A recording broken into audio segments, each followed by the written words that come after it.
En la quieta de la noche andaluza. Un grito rasgo el air como un cuchillo. La vieja casa de piedra, escondida entre los olivos de Jane. Tembló bajo el peso de un secreto que nadie debía conocer. Mateo, con el corazón latiendo en la garganta, corrió hacia la puerta, sabiendo que esta noche cambiaría todo. La casa no era solo un refugio, era un santuario.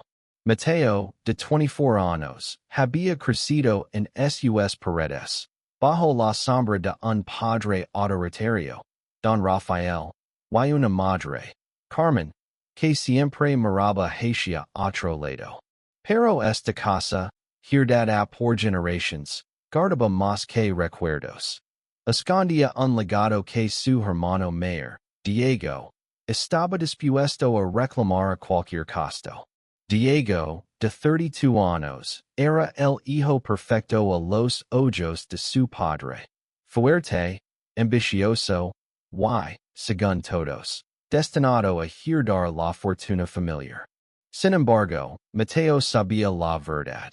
Diego no era leal, y la casa escondía algo que él quería desesperadamente.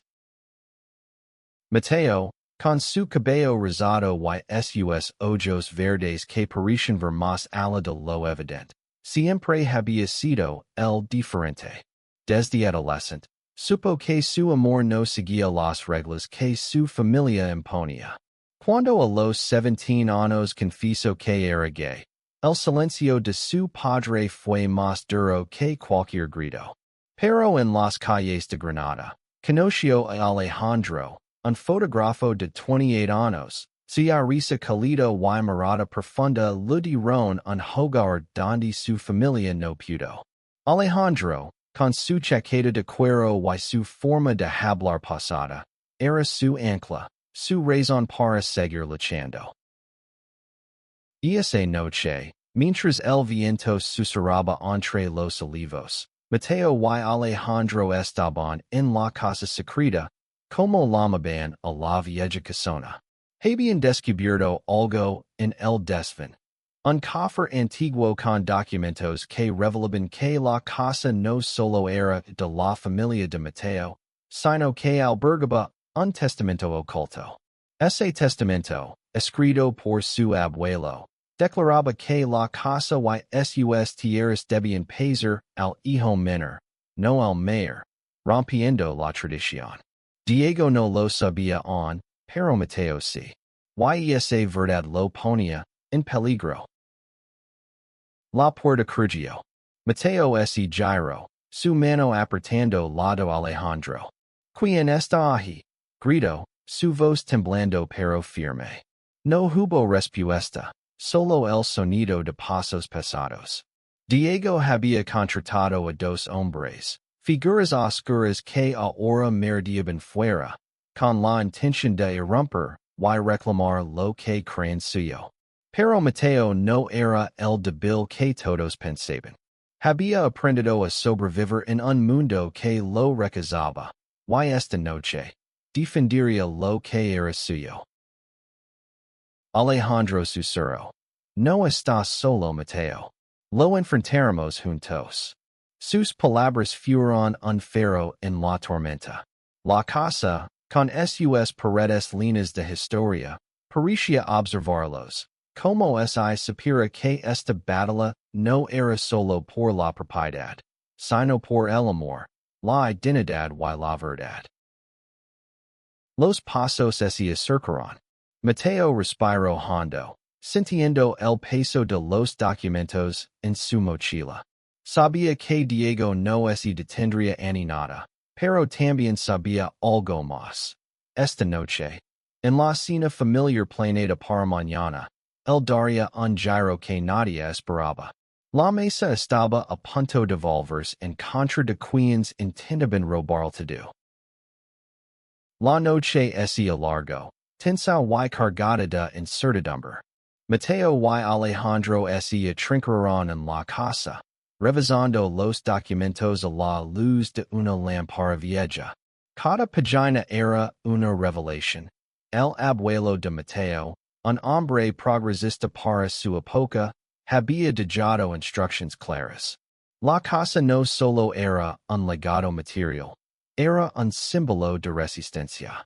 Había escrito que el hijo menor, el que cargara con el peso de ser diferente, debía heredarla, porque solo él entendería su verdadero valor. Alejandro, con su cámara siempre a mano, fotografió cada página. Esto es más que una herencia. Mateo, dijo, su voz suave pero firme. Es tu derecho a existir como eres. Mateo lo miró, sus ojos brillando con lágrimas contenidas. Nunca había sentido tanta fuerza como en ese momento, con Alejandro a su lado. Pero la amenaza crecía. Diego no estaba solo. Había aliados en la familia. Tíos que veían a Mateo como una vergüenza, primos que envidiaban su valencia. La cena del día siguiente, organizada por Carmen para unir a la familia, era una trampa. Diego planeaba usar esa reunión para presionar a Mateo, para forzarlo a renunciar a cualquier reclamo. Lo que Diego no sabía era que Mateo había encontrado algo más en el cofre.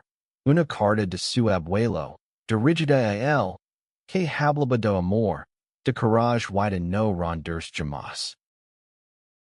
A medida que el alba pintaba el cielo, Mateo y Alejandro planearon su estrategia. No podían enfrentarse físicamente a los hombres de Diego, pero podían usar la verdad como arma. La cena sería su campo de batalla. Mateo no solo defendería la casa, defendería su derecho a amar, a ser quien era, en una familia que lo había rechazado durante demasiado tiempo. El sol comenzó a salir, iluminando los olivos que rodeaban la casa secreta. Mateo apretó la mano de Alejandro, sintiendo que, por primera vez, no estaba solo. La lucha apenas comenzaba, pero algo dentro de él susurraba que esta vez ganaría. El día amaneció con un sol abrasador sobre Jane. Mateo apenas había dormido, pero la adrenalina lo mantenía despierto. En la cocina de la casa secreta, preparaba café mientras Alejandro revisaba las fotos de los documentos en su cámara. Cada imagen era una prueba, un escudo contra lo que vendría. ¿Estás seguro de esto? Preguntó Alejandro. Sus ojos oscuros fijos en Mateo. Tu familia no veía ceder fácilmente. Mateo asintió, aunque el nudo en su estómago no desaparecía. Sabía que la cena en la casa principal, a pocos kilómetros de allí, sería un campo minado. Pero también sabía que no podía ir. No esta vez. La casa principal, una mansión imponente rodeada de venados, era el orgullo de Don Rafael. Ali, la familia se reuniría bajo el pretexto de celebrar el cumpleaños de Carmen. Pero Mateo conoció la verdad. Diego había orquestado todo para presionarlo. Los documentos que había encontrado cambiaban las reglas del juego, y Diego, con su ambición desmedida, no lo permitiría. Mientras conducían hacia la mansión, Mateo recordó los años de rechazo, las miradas de su padre, que lo trataban como un extraño, las palabras de Diego, siempre cortantes, no encajes aquí, Mateo. Pero también recordó los momentos con Alejandro, las noches en Granada donde bailaban en bares escondidos, donde el mundo parecía aceptar su amor. Esos recuerdos le dieron fuerza. Al llegar, la mansión estaba llena de vida. Tíos, primos, vecinos, todos reunidos en el comedor decorado con manteles blancos y velas. Carmen, con su sonrisa tensa, abrazó a Mateo, pero sus ojos evitaban los de Alejandro. Don Rafael, Sinadu a la cabecera, apenas lo miró. Diego, por otro lado, tenía una sonrisa triunfal. Sabía algo, y eso hizo que el corazón de Mateo latiera más rápido. La cena comenzó con conversations superficiales, pero la tensión crecía. Diego, sentado frente a Mateo, levantó su copa. Por la familia. Dijo, su voz cargada de sarcasmo. Todos brindaron. Pero Mateo sintió las miradas sobre él. Alejandro, a su lado, mantuvo la calma, su mano rozando la de Mateo bajo la mesa. Entonces, Diego habló. Mateo, todos sabemos que la casa de los olivos es un tesoro familiar.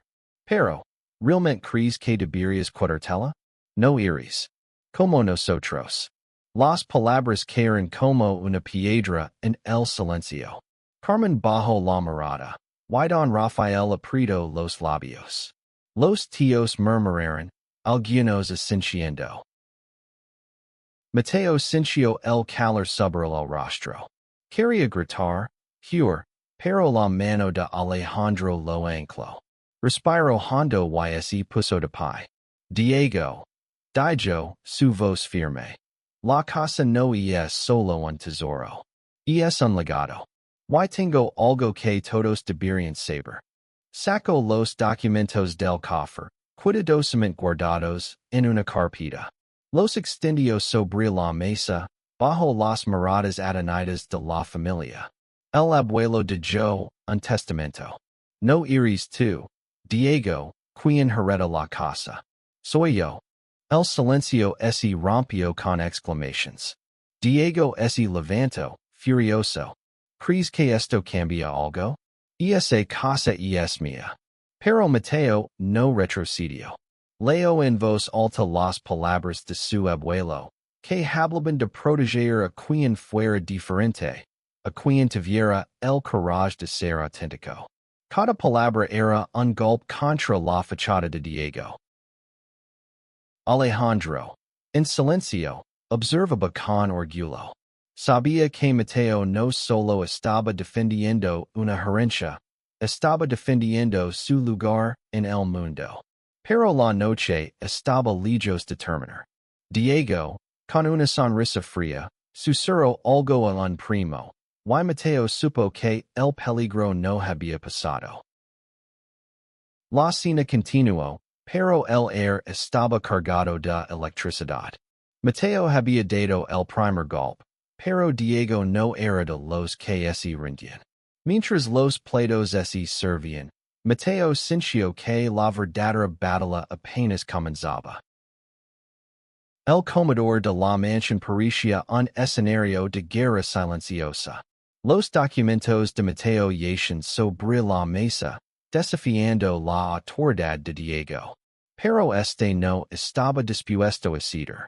Con una risa cortante, se inclinó hacia adelante.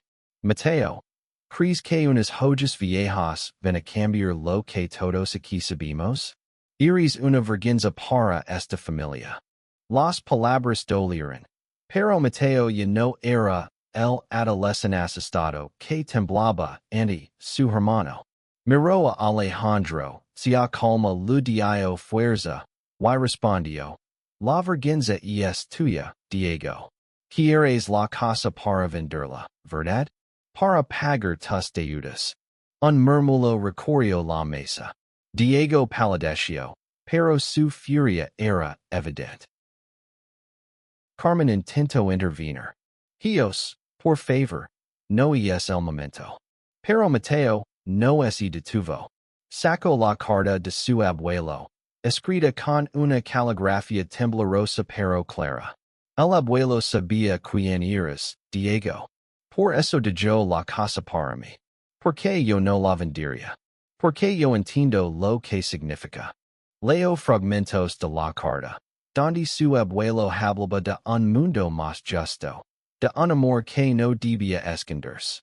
Las palabras resonaron en el comedor, y por primera vez, Mateo vio algo en los ojos de su madre. Duda. Don Rafael, sin embargo, permaneció imposible, como una estatua. Diego, acorralado, cambio de táctica. Si tanto amas esa casa, Mateo, ¿por qué no la compartimos? Somos hermanos, después de todo. Pero su tono era falso, y Mateo lo sabía. Diego había enviado a esos hombres la noche anterior. No quería compartir, quería todo. Alejandro, que había permanecido en silencio, habló por primera vez. Diego, no se trata de la casa. Se trata de lo que representa. Mateo no está solo, y no lo estará nunca. Su voz, tranquila pero firme, hizo que varios en la mesa lo miraran con sorpresa. Para ellos, Alejandro era un extraño, pero para Mateo, era su mundo. La cena continuó, pero la tensión era insoportable. Diego se excusó y salió al patio, seguido por dos de sus primos. Mateo supo que algo tramaban. Miró a Alejandro y susurró. Tenemos que volver a la casa secreta. Esta noche. Bajo la luz de la luna, dejarán la mansión y conducirán de regreso a la casa de los olivos. Ali, encontraron rastros de un nuevo intento de intrusión. La cerradura estaba forzada, y una ventana rota. Diego no se rendía. Pero Mateo tampoco. Con Alejandro a su lado, revisaron cada rincón de la casa, asegurándose de que los documentos estuvieran a salvo. Entonces, Alejandro tuvo una idea. Necesitamos testigos, dijo. Alguien que no esté bajo el control de tu familia. Alguien que pueda validar el testamento. Mateo pensó en Lucia, una abogada del pueblo, amiga de su abuelo, que siempre lo había tratado con respeto. Decidieron contactarla al amanecer. Mientras esperaban, sentados en el porche, Mateo apoyó su cabeza en el hombro de Alejandro. Gracias por estar aquí, murmuró. Alejandro sonrió. Siempre estar, Mateo. Esto es más que una casa. Es nuestra lucha. La noche los envolvió, pero la esperanza comenzaba a brillar. Mateo sabía que la batalla no había terminado, pero por primera vez, sintió que podía ganar. El amanecer trajo una calma engañosa a la casa secreta. Mateo y Alejandro apenas habían dormido, vigilando cada ruido en la oscuridad. La ventana rota y la cerradura forzada eran pruebas de que Diego no se detendría. Pero Mateo tenía un plan. Contactaron a Lucia, la abogada del pueblo, una mujer de unos 50 años con una mirada astuta y un corazón leal. Cuando llegó a la casa, revisó los documentos con cuidado. Esto es legítimo, dijo, ajustándose las gafas. El testamento es claro, Mateo. La casa es tuya. Pero Diego no vía aceptarlo sin pelear.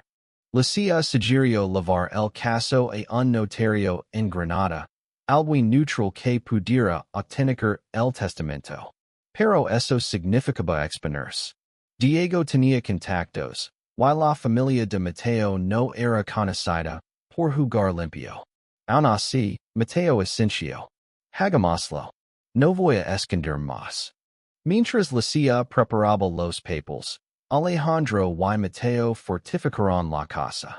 Cambiaron la cerradura, taparon la ventana y escondieron los documentos en un lugar seguro. Pero la amenaza no venía solo de fuera. Mateo recibió un mensaje de su madre. Vuelve a casa, hijo. Hablemos. Era una trampa. Lo sabía, pero también sentía el peso de su amor por ella. Carmen nunca lo había defendido, pero era su madre. Decidieron regresar a la mansión, pero esta vez con Lucia. Al llegar, encontraron a Diego esperándolos, con una sonrisa que no alcanzaba sus ojos. Mateo, No esperaba verte tan pronto. Dijo, fingiendo sorpresa. Don Rafael estaba en el salón, con un vaso de cognac en la mano. Carmen, a su lado, parecía agitada. Lucia tomó la palabra. Señores, tengo el testamento de Don Antonio, el abuelo de Mateo. Y es claro, la casa pertenece a Mateo. Diego Rio, pero su risa era nerviosa. Eso no significa nada. Nadia en esta familia lo aceptará. Entonces, Carmen habló, su voz temblorosa. Mateo, ¿por qué haces esto? Somos tu familia. Mateo sintió un nudo en la garganta, pero respondió. ¿Por qué merezco ser parte de esta familia, mamá? Why no voy a dejar que Diego me quite lo que es mío? La discusión es calentó. Diego acusó a Mateo de mentir, de manipular los documentos. Pero Lucia, con su calma profesional, presentó copias autenticadas. Don Rafael, por primera vez, pareció dudar. ¿Es cierto lo que dice esta mujer? Preguntó, mirando a Mateo. Sí, papa, respondió Mateo. El abuelo quería que yo tuviera la casa. Porque sabía que la cuidaría. Porque sabía quién soy. Las palabras colgaban en el aire, cargadas de verdad. Alejandro, a su lado, lo apretó la mano. Diego, furioso, salió de la sala, pero no antes de lanzar una amenaza. Esto no termina aquí, Mateo. Lucia los advirtió. Tengan cuidado. Diego no actúa solo. Mateo sabía que tenía razón. La casa secreta seguía en peligro, while la lucha por su legado apenas comenzaba. La tensión en la mansión era palpable. Después de la confrontación, Mateo y Alejandro regresaron a la casa secreta con Lucia. Sabían que Diego no se rendiría, y los rumores en el pueblo confirmaban sus peores temores. Diego había contratado a más hombres. Esta vez no solo para intimidar, sino para destruir cualquier prueba del testamento. Mateo estaba agotado, pero la presencia de Alejandro lo mantenía en pie. Mientras reforzaban las defensas de la casa, Alejandro le dijo, no estás solo en esto, Mateo.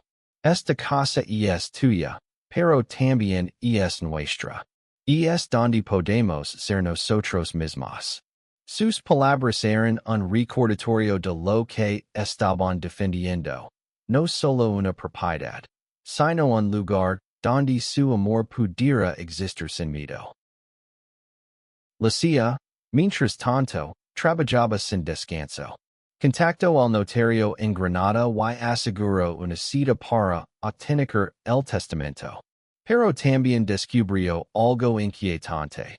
Diego había sobornado a un funcionario local para declarar los documentos como falsos. La corrupción no era nueva en la región, pero esto ponía a Mateo en una posición aún más vulnerable. Esa noche, mientras la luna iluminaba los olivos, Mateo y Alejandro hablaron en el porche. A veces pienso que no vale la pena. Confieso Mateo, su voz quebrada.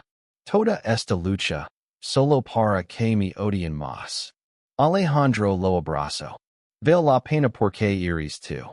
Porque este lugar es tu verdad. Y porque te amo. Esas palabras encendieron algo en Mateo. Decidió que no solo defendería la casa, expondría a Diego.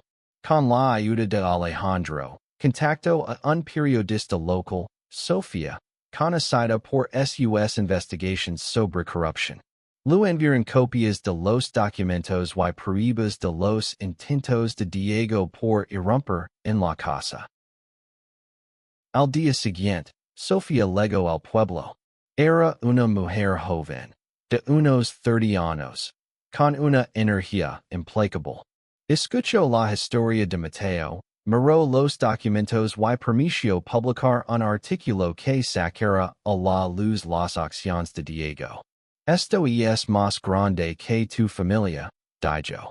Es sobre justicia. Pero Diego no es cuedo de brazos cruzados.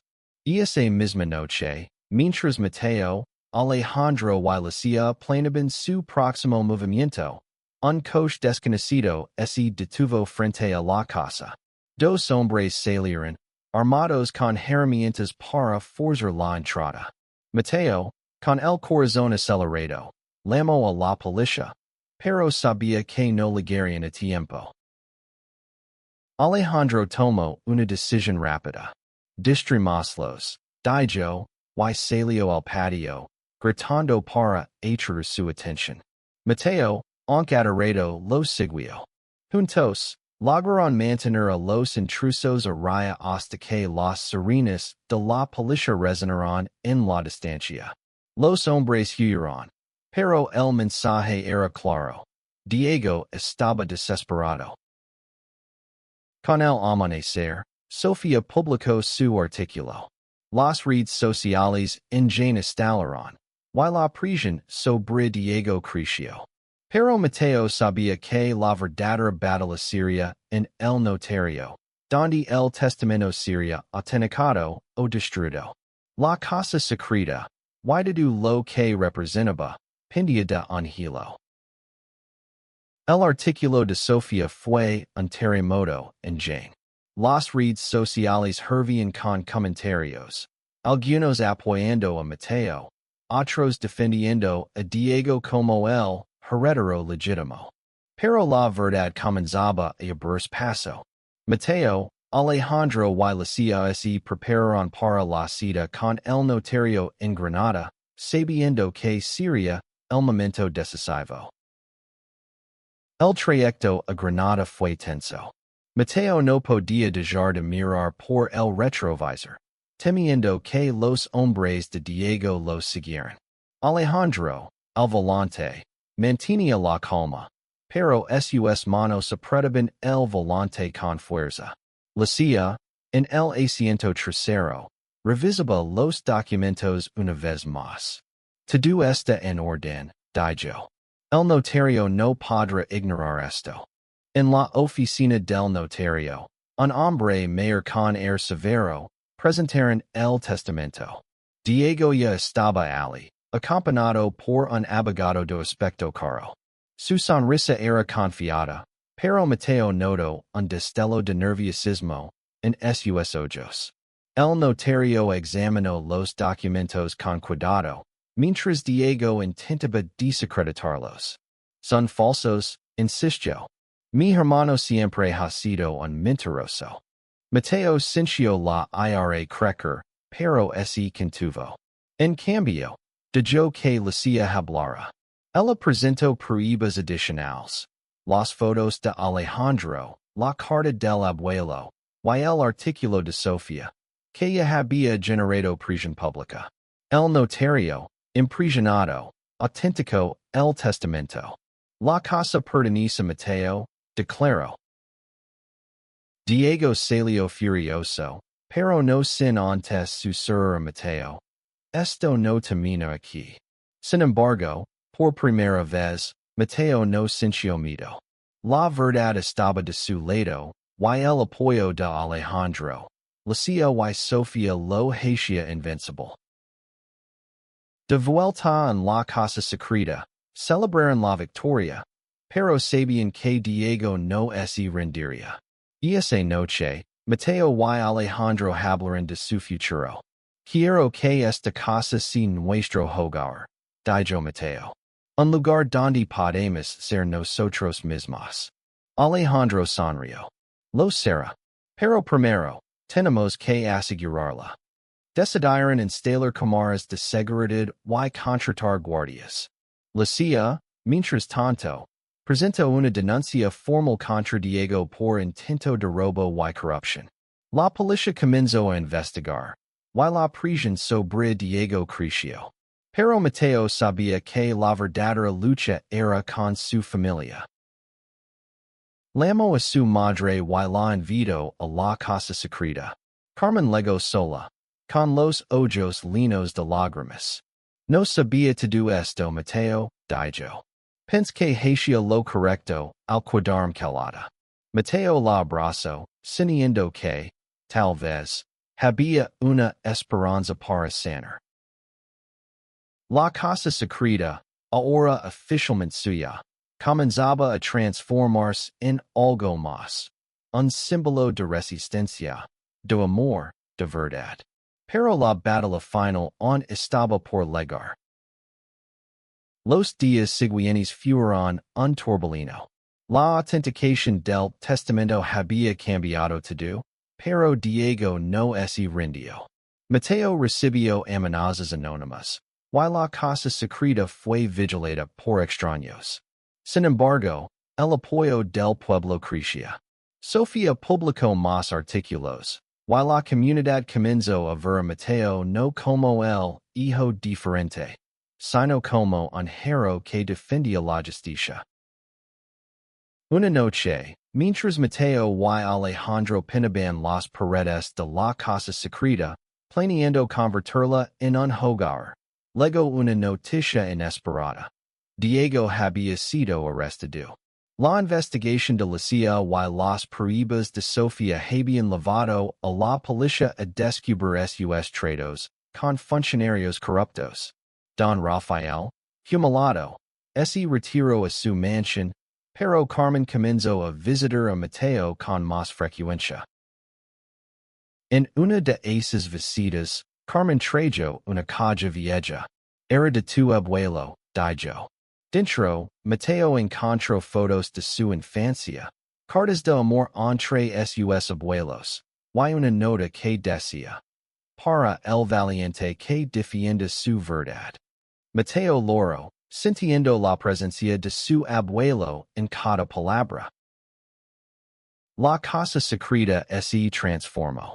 Mateo y Alejandro la convirtieron en un refugio para otros como ellos. Jóvenes LGBT que buscaban un lugar donde ser aceptados. Organizaron talleres, exposiciones de fotografía de Alejandro, y charlas sobre derechos. La casa, que una vez fue un secreto, ahora era un faro de esperanza. Una noche, bajo los olivos, Mateo y Alejandro organizaron una cena para celebrar. Carmen estaba allí, junto a Lucia, Sofía y nuevos amigos del pueblo. La mesa estaba llena de risas, comida y amor. Mateo levantó su copa y dijo, por la casa secreta, por nosotros, por el amor que nunca se rinde. Alejandro lo miró, sus ojos brillando. Por ti, Mateo, ¿por qué cambiaste la mesa? Todos rieron, pero las palabras resonaron profundamente. Mateo había dado la vuelta a la mesa, no solo en la cena, sino en su vida. La casa secreta, ahora llena de vida, era más que una herencia. Era un testimonio de que el amor, la verdad, y el coraje podían vencer cualquier obstáculo. Mateo y Alejandro, tomados de la mano, miraron el cielo estrellado, sabiendo que su historia apenas comenzaba.